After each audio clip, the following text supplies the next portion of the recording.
The OCR remained unchanged at 5.5% on the 16th of August. That has meant that there's really been very little in the way of interest rate changes out there. The Reserve Bank signalled that it's not expecting to drop the OCR until 2025. So in theory, we'll sort of stick at these sort of rates for at least the next year or so. My view is a little different in that I think the New Zealand economy is slowing quite quickly, and I think there's some quite strong recessionary pressures out there. The big thing to look out to for me is the Chinese economy. Deflationary, both from a producer side, they're having price deflation, but it's also starting to flow through into the consumer markets as well, which means lower prices, and that's always a bit scary.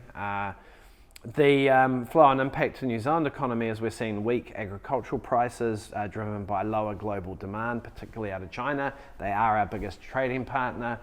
And I think Australia is starting to see the flow-on impact as well in terms of weaker commodity prices, which for the lucky country sort of translates to, I guess, iron ore, copper, nickel, coal. So we're going to have some weaker prices out there in terms of our export-driven economy. At the same time, Kiwi borrowers are still facing into even higher mortgage rates because we've still got a lot of borrowers coming off those low rates of the last couple of years. So although rates aren't changing, the reality is, in doing nothing, we're still tightening. There's still more money coming out of Kiwi back pockets.